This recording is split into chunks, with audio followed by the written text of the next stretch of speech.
Unafraid, Wrighster or Wrong, Thursday, July 13th. Per usual, got to get the Periscope feed up, and then we will be popping. We will be ready to go.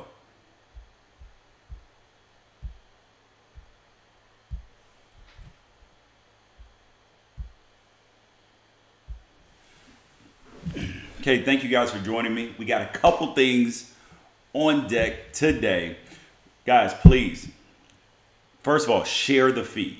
If you like it, share the feed. If you're mad at it, share the feed. Subscribe on YouTube. If you're watching on Ustream, subscribe. If you're watching it on Periscope, hit the little heart so we can keep this thing coming. So today we got a couple things. First of all, NFL owners, they want to keep their players poor. I tweeted that out earlier. Got people a little bit razzled. They're like, 6 figures doesn't make you poor and all that. I'm going to explain this. And Richard Sherman at the ESPYs yesterday actually talked about this in depth, about the disparity between NBA, MLB contracts compared to NFL contracts. Most people know how they work, but we'll dive into that. And then also, there's so much harassment going on in Wimbeldon. Just harassment of the players. There will be a lawsuit filed. I know this because I live in 2017, so somebody's going to be upset about what the hell is going on out there at Wimbeldon.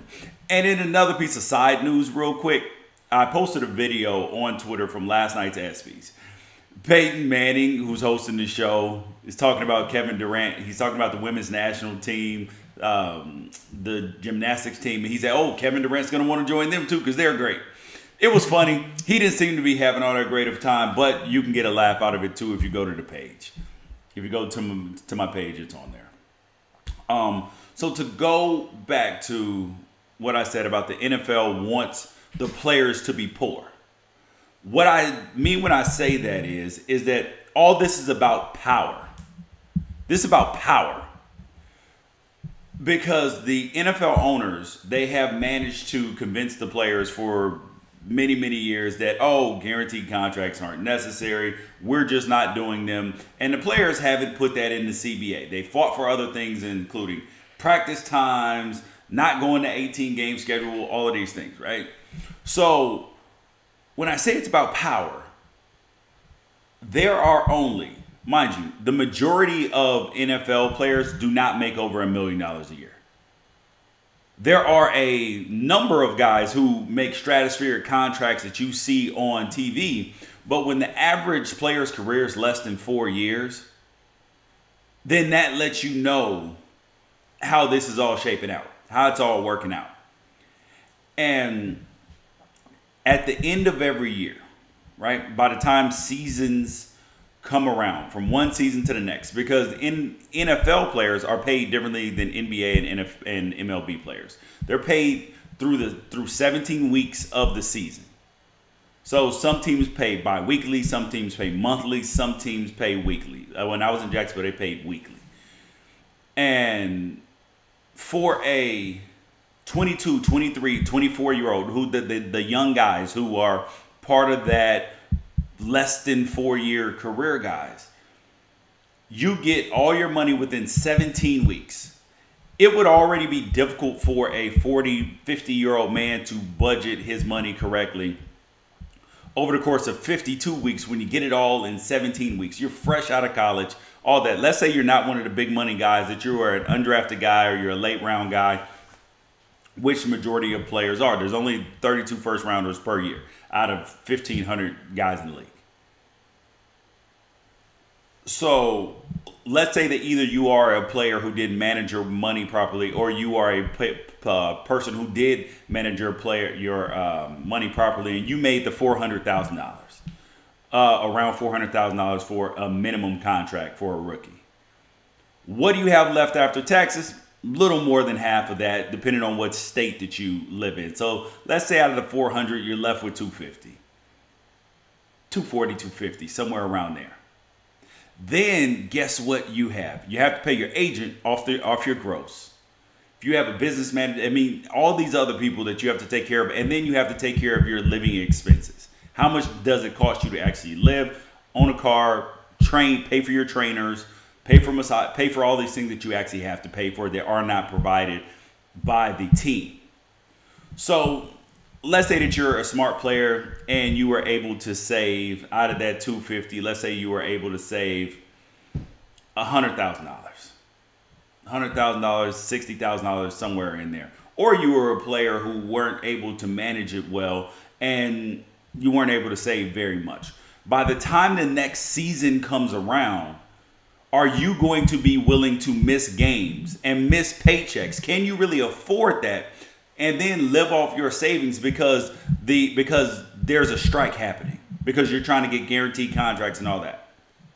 That's the part that people don't think about, that most players can't afford to do that. So that's how the owners stay in power and don't allow NFL players to get guaranteed contracts.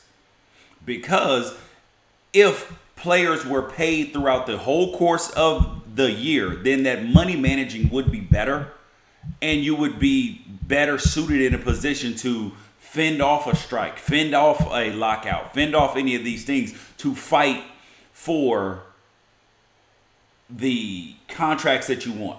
And then the second thing that would help with that is the mentality.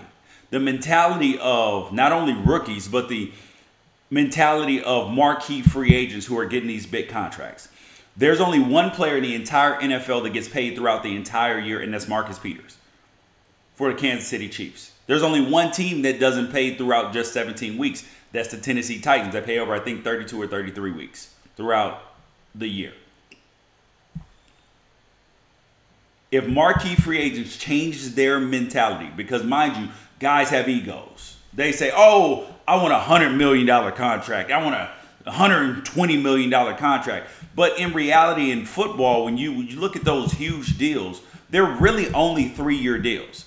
And the team wants those longer numbers, the way they can amortize the signing bonuses over the life of the contract. So the last 2-3 years of the deal literally have no meaning, because your salaries are so high. And if you're playing well, then they're going to restructure it anyway.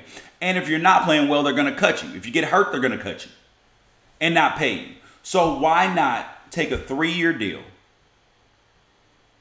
guaranteed money, the entire thing guaranteed, and that will put you in a better position where it's guaranteed against skill and guaranteed against injury.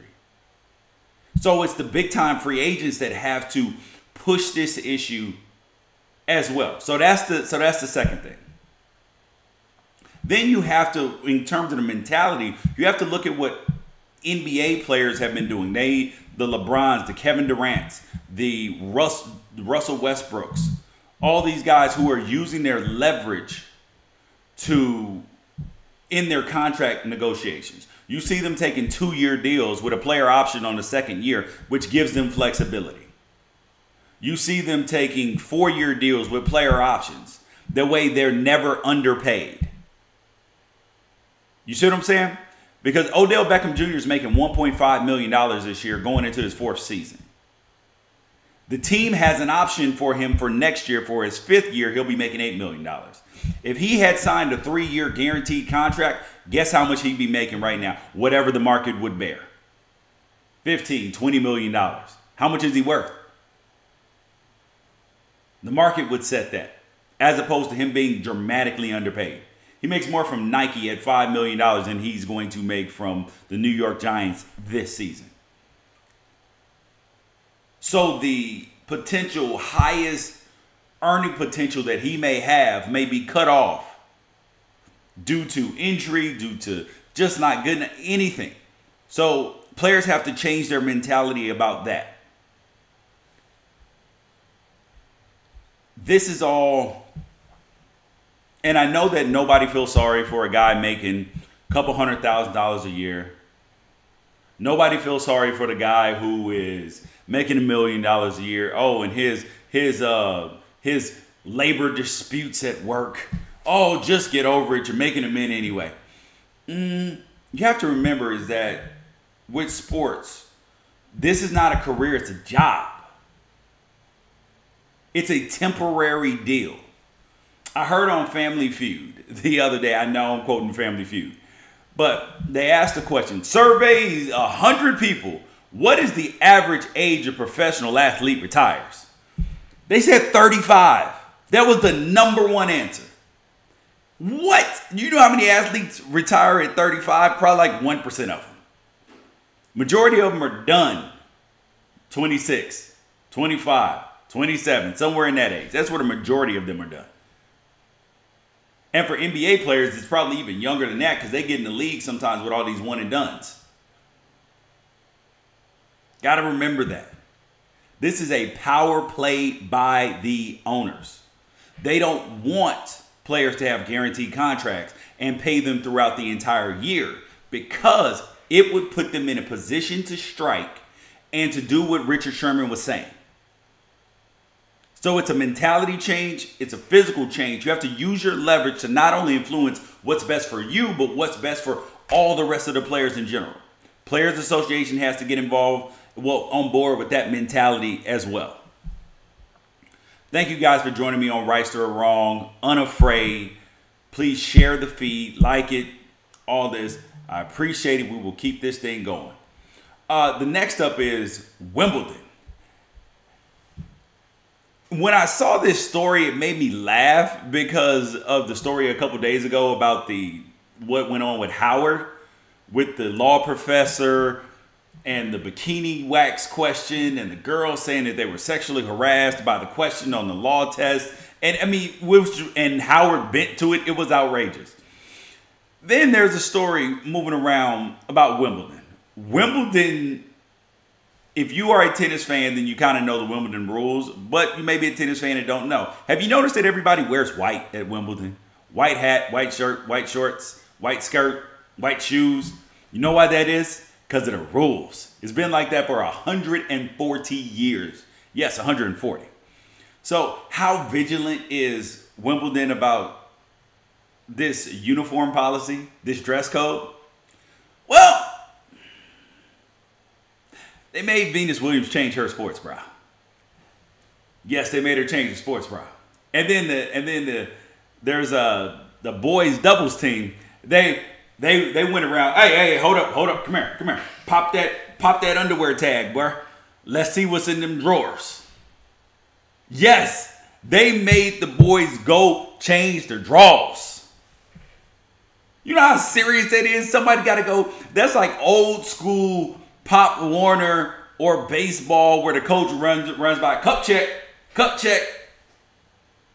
hit you in your little mans. Hit you in your little man part. Make sure you got your cup on. They literally walk around checking draws. No black draws. You need the white draws. Now, how about if I come out in some flesh colored draws? If I have some dark brown draws on, can they then tell me to change them?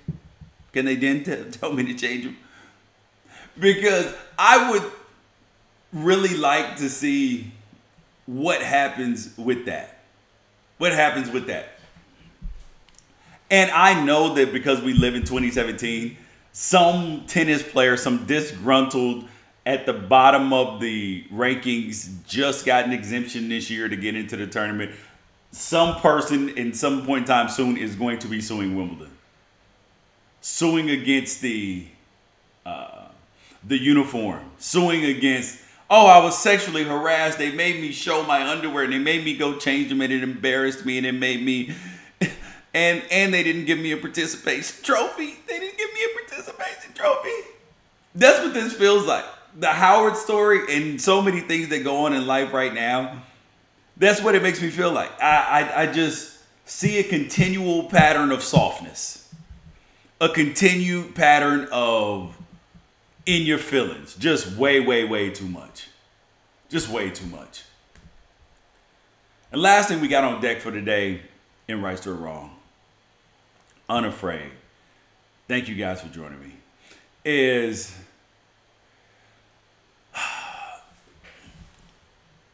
as a dad, as a husband, all that stuff, you are continually faced with different challenges every day.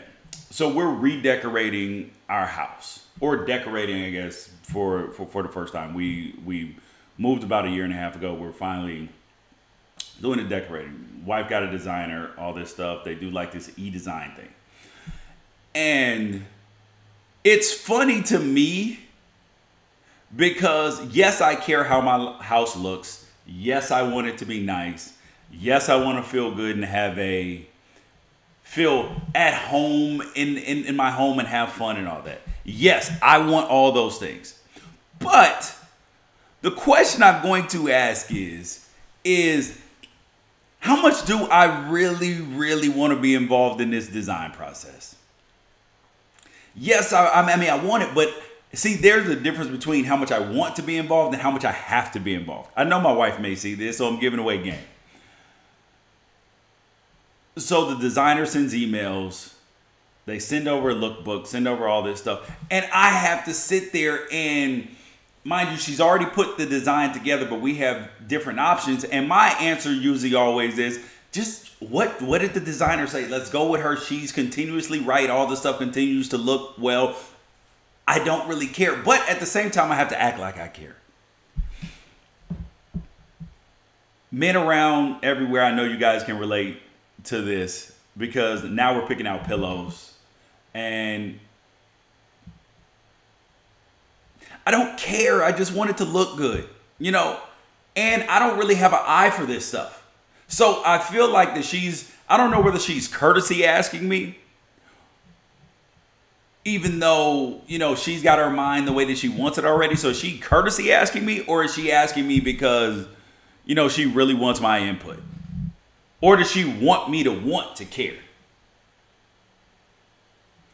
This is life for today, fellas.